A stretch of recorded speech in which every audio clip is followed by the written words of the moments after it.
भगवत गीता में जो 18 अध्याय है कितने श्लोक हैं?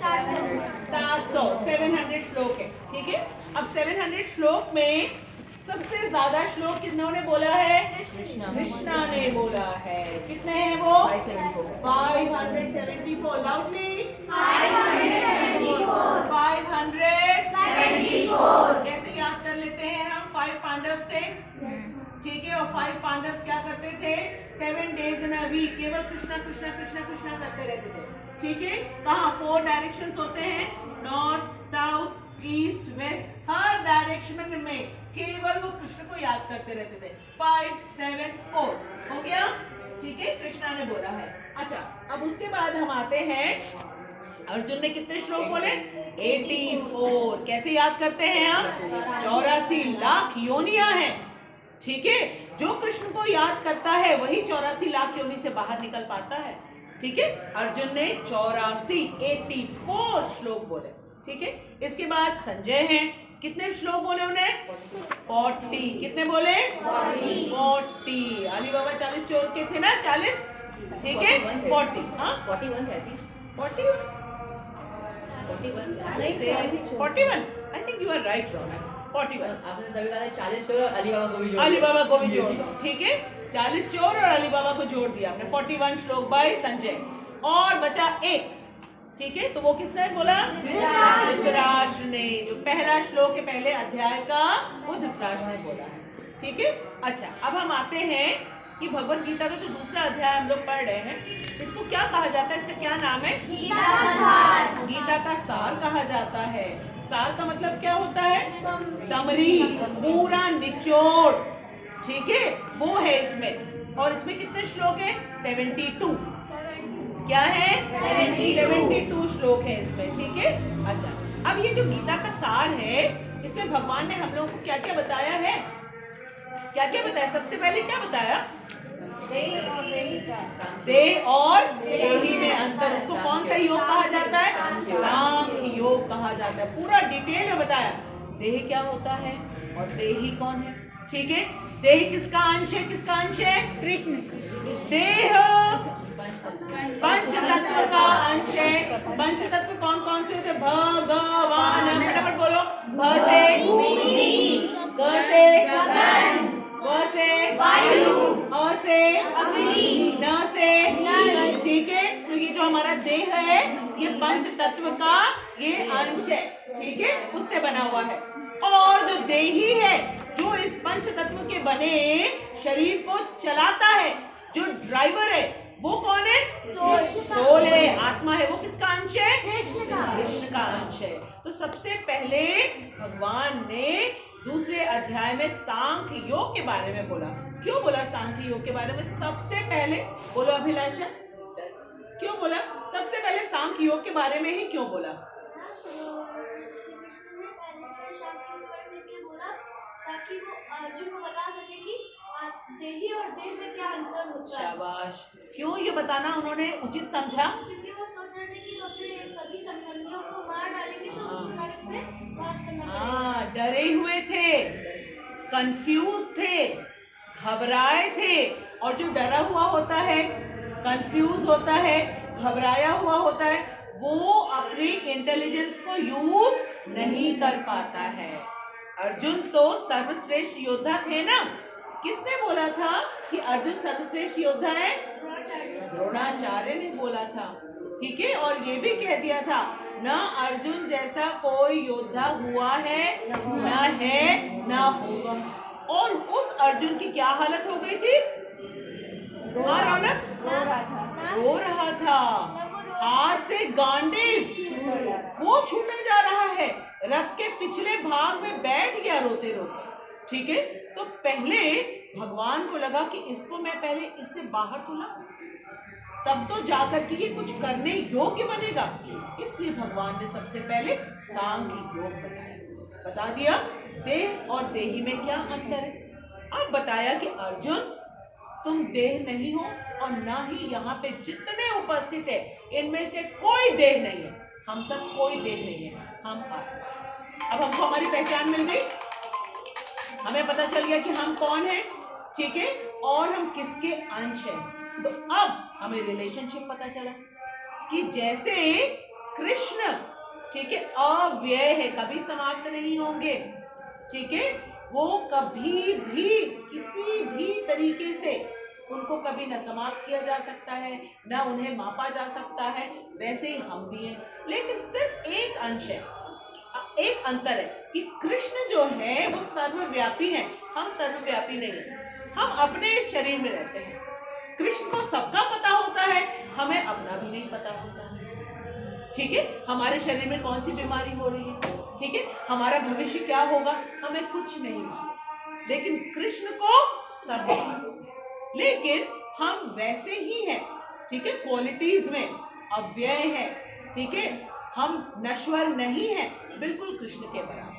लेकिन कृष्ण जो है वो विभू है और हम अणु हैं, एक छोटा सा पार्ट है। और ये भी बता दिया कि सोल का जो है क्या मेजरमेंट है उसकी, बताओ बताओ, कौन बताएगा, रौनक बोलो। Take off the hair 100 pieces करें, हाँ। उसमें से एक पीस को उसके 100 पीसेस करें, देन बाल की नोक के हम 100 टुकड़े करेंगे, फिर उसमें से एक हिस्सा लेंगे, फिर उसके फिर से 100 टुकड़े करेंगे। सोचो उतना अंश है वो आत्मा और पूरे शरीर को चलाता है। हम ये 10,000 टाइम्स करेंगे। यस, 10,000 बार। हरे कृष्णा बेटा, हरे कृष्णा, ठीक है। तो इस तरीके से सारे डाउट्स क्लियर कर दिए भगवान ने अर्जुन के। अब अर्जुन को कहा कि अर्जुन, अब तुम्हारा कुछ कर्तव्य है, तुम क्षत्रिय हो ना, पूरा वर्णाश्रम धर्म बताया कि ब्राह्मणों का क्या कर्तव्य होता है, क्या क्या वर्णाश्रम धर्म, कितने वर्ण होते हैं, 4 वर्ण होते हैं। कौन कौन से, ब्राह्मण होते हैं, क्षत्रिय होते हैं, वैश्य होते हैं, वैष्णव नहीं, वैश्य, और फिर शूद्र। फिर से बोलो, ब्राह्मण, फिर क्षत्रिय, फिर वैश्य और फिर शूद्र। और हमारे शरीर में भी ये चारों हिस्से हैं। ब्राह्मण वाला कौन सा हिस्सा है, ये, ठीक है। क्षत्रिय वाला कौन सा हिस्सा है, ठीक है। वैश्य वाला कौन सा हिस्सा है, उधर पेट। और शूद्र वाला कौन सा हिस्सा है, इसमें से कोई भी क्या कम इम्पोर्टेंट है, सब इक्वल है। इनको अलग अलग काम दिया गया है ताकि पूरा शरीर चले, समाज पूरा चलता रहे, इस वजह से। और पहले के समय में कोई भी जन्म से नहीं होता था, सारे छोटे बच्चे गुरु के आश्रम में जाते थे, गुरु देखते थे कि इसकी इंटरेस्ट किधर ही हो, ठीक है, इंक्लिनेशन किधर को है। अगर पढ़ाई की ओर है तो ये ब्राह्मण, अगर उसके अंदर शारीरिक बल खूब है तो उसको क्षत्रिय की ट्रेनिंग दी जाएगी, और अगर उसका इंटरेस्ट है व्यापार में, एग्रीकल्चर में, तो उसको वैश्य की ट्रेनिंग दी जाएगी। और अगर ये तीनों में से किसी में भी नहीं है उसका इंटरेस्ट, तो वो शूद्र है और वो सबकी मदद करता है, सबकी मदद करता है, ठीक है। इस तरीके से हमारे वर्ण बनाए गए। फिर आश्रम में डिवाइड कर दिया गया कि हमारी जो लाइफ है उसमें 4 मेन आश्रम है। सबसे पहला ब्रह्मचर्य, सबसे पहला ब्रह्मचर्य। ब्रह्मचर्य में क्या करना होता है, अपने गुरु, ठीक है, जो हमारे टीचर हैं और माता पिता हैं, ठीक है। अभी तो ब्रह्मचर्य आश्रम में कोई कहीं जाता नहीं है, घर पे माता पिता और स्कूल में टीचर, उनके अकॉर्डिंग हमको अपना सारा काम करना है, मीन्स मनमानी नहीं करनी, इसको कहते हैं ब्रह्मचर्य। और जो बच्चा ऐसा करता है फर्स्ट 25 इयर्स पेरेंट्स के अकॉर्डिंग, टीचर्स के अकॉर्डिंग, उसकी ट्रेनिंग इतनी अच्छी होती है, इतनी अच्छी होती है कि वो बाद में जाके हर चीज में एक्सेल करता है, हर चीज में। क्यों? क्योंकि अब तक उसका माइंड पूरी तरीके से कंट्रोल में आ गया है, ठीक है, क्योंकि पेरेंट्स और टीचर्स उसको सही गाइडेंस देते हैं, उस गाइडेंस में रह करके ट्रेनिंग होती है। उसके बाद कौन सा आश्रम आता है, गृहस्थ आश्रम आता है, जिसमें मैरिज होती है, चिल्ड्रन होते हैं और रिस्पॉन्सिबिलिटीज होती है, ठीक है। तो जिसने 25 इयर्स का ब्रह्मचर्य का आश्रम अच्छी तरीके से ट्रेनिंग लिया है, जैसे मिलिट्री में जाने से पहले ट्रेनिंग होती है ना, वही तो अच्छी तरीके से कर पाता है। इंजीनियर बनने से पहले इंजीनियरिंग कॉलेज में जाते हैं, डॉक्टर बनने से पहले मेडिकल कॉलेज में पढ़ने जाते हैं। इसी तरीके से गृहस्थ आश्रम में एंटर करने से पहले पेरेंट्स एंड टीचर्स, इनके अंडर में, सुपरविजन में, जो बच्चा पूरी तरीके से सरेंडर्ड होके, समर्पित होकर के अपने सभी कामों को करता है, फिर आगे चल के वो उसमें एक्सेल करता है, बहुत अच्छा करता है, उसके बाद कौन सा आश्रम आता है? वानप्रस्थ आश्रम आता है। वानप्रस्थ आश्रम आता है मतलब अब इस जो पूरी वर्ल्ड की रिस्पॉन्सिबिलिटीज है ना, इससे धीरे धीरे हटाओ अपने आप को और ध्यान कहाँ लगाओ अपना? भगवान। ठीक है। और लास्ट में क्या आता है? संन्यास। ठीक है। संन्यास का मतलब क्या होता है? Totally not attach with anything, only and only okay dedicated to भगवान, कंप्लीटली डेडिकेटेड टू भगवान। ठीक है। लेकिन अभी कलयुग में संन्यास का कोई सिस्टम नहीं है। संन्यास किसको कहते हैं? कि घर में रह करके बाकी जो टेलीविजन है, मोबाइल है, न्यूज़पेपर है, इन सब चीज़ों से कंप्लीटली डिटैच, इसको कहते हैं संन्यास। एंड ओनली कॉन्सेंट्रेटिंग ऑन भगवान, क्योंकि अब टाइम आ गया है, we have to go back. ठीक है। तो हमारी प्रिपरेशन उतनी स्ट्रांग होनी चाहिए। ठीक। अच्छा, अब हम अर्जुन ने बहुत सारे क्वेश्चंस पूछे थे। पहले उसने बोला था मैं युद्ध क्यों करूं, युद्ध करने से मेरे अपने रिलेटिव्स, मेरे दादाजी, मेरे टीचर, ये सब मारे जाएंगे, नरक में जाऊंगा। तो भगवान ने उसका डाउट क्लियर कर दिया कि तुम युद्ध नहीं करोगे तो तुम निश्चित रूप से जाओगे, क्योंकि वो तुम्हारा स्वधर्म है। क्या है? स्वधर्म है। ठीक है। और फिर स्वधर्म तुम करोगे तो डेफिनेटली तुम स्वर्ग में जाओगे। ठीक है। ऐसा इसलिए कहा क्योंकि उस समय अर्जुन कुछ नहीं करना चाहता। फिर भगवान ने उसको सकाम से किसकी ओर लेकर के आए? निष्काम। क्योंकि कर्म तो हम कर सकते, कर्मण्यवाधिकारस्ते, फिर मा फलेषु कदाचन, फल पे हमारा अधिकार नहीं है। ठीक है। तो भगवान ने कहा फल पे तुम्हारा अधिकार नहीं है, लेकिन ये जानते हुए कर्म करना नहीं छोड़ना, और साथ में क्या नहीं सोचना, कभी अपने आप को कर्ता नहीं सोचना। क्यों नहीं सोचेंगे अपने आप को कर्ता? आकांक्षा, मैम जो हम लोग को पावर दिए करने की, वो सब कृष्ण ने दिया है। हाँ, यस, बोलो। मैम इसलिए क्योंकि मैम हम लोग कृष्ण के पार्ट हैं, तो जो भी मतलब हम लोग को जो पावर मिली है, जो हम लोग को धन मिला है, जो हम लोग को इंटेलिजेंस मिली है, सब उन्होंने दिया है। करेक्ट। तो हम कैसे करता है? ये बॉडी उनकी ही है, पंच तत्व से बना हुआ है, तो हम कैसे हैं? ठीक है। और ये जान करके कि फल में हमारा अधिकार नहीं है, डोंट लीव योर वर्क। क्या करना है?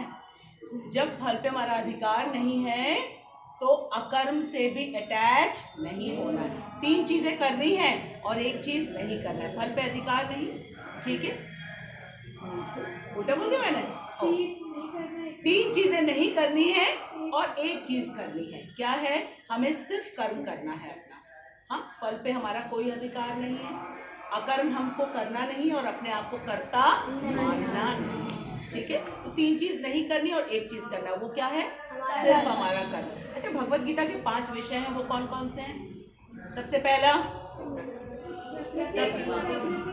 पहला भगवान कौन है, दूसरा जीव कौन है, तीसरा प्रकृति क्या है, चौथा काल क्या है, और 5वां कर्म क्या है। फिर से बोलो। सबसे पहला विषय भगवान कौन है। ठीक है। भगवत गीता में ही हमें पता चलता है कि भगवान कौन है। दूसरा जीव कौन है। समस्त जीव 84 लाख योनि में जीव कौन है? भगवान का अंश है। ठीक है। तो भगवान कौन है और जीव कौन है। तीसरा प्रकृति। प्रकृति क्या है? वो भी भगवान की बाह्य शक्ति है। ठीक है, बाह्य शक्ति है। ठीक है। चौथा काल क्या है। काल बीत रहा है ना, भूतकाल, वर्तमान, भविष्य। ठीक है, ये निरंतर बदलता रहता है। और 5वां क्या है? कर्म क्या है। इन 5 में से 4 चीज हम बदल नहीं सकते, केवल एक चीज पे हमारा अधिकार है बदलने का। ठीक है। भगवान को हम बदल नहीं सकते, हमें पसंद हो ना पसंद हो। ठीक है। किसी भी जीव को हम बदल नहीं सकते। ठीक है। प्रकृति को हम बदल नहीं सकते। अभी विंटर्स है, हमको इसको एक्सेप्ट करना ही होगा। ठीक है। काल को भी हम नहीं चेंज कर सकते। हम सोचेंगे कि आज का दिन हम 28 जनवरी 2024 को हम रोक लेंगे, नहीं रोक पाएंगे। ठीक है। केवल एक चीज पे हमारा अधिकार है, कर्म, वही हम करना सीख रहे हैं। ठीक है।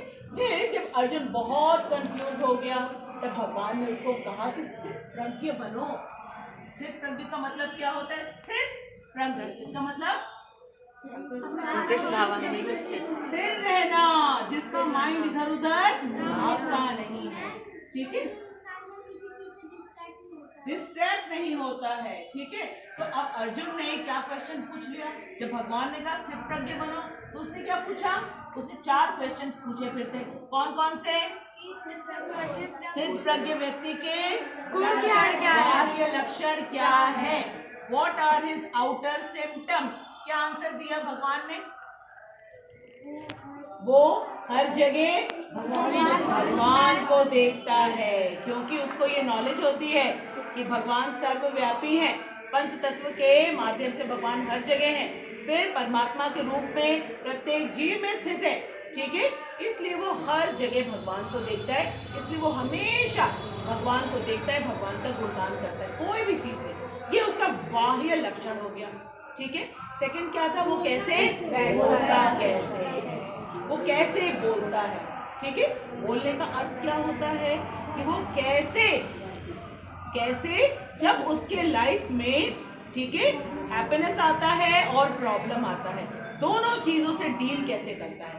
हैप्पीनेस आता है तो क्या करता है वो, किसको देता है, कृष्णा को देता है। और जब प्रॉब्लम आता है क्या करता है, मेरी अपनी मिस्टेक है, ऐसे वो बोलता है, ठीक है।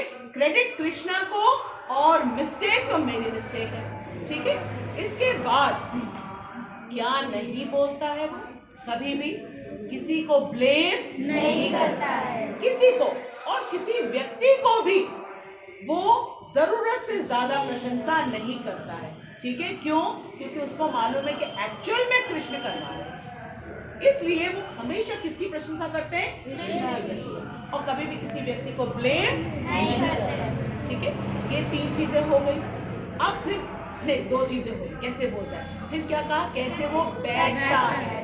क्या एग्जाम्पल दिया था, कौन सा एग्जाम्पल, कछुए का एग्जाम्पल दिया था, ठीक है।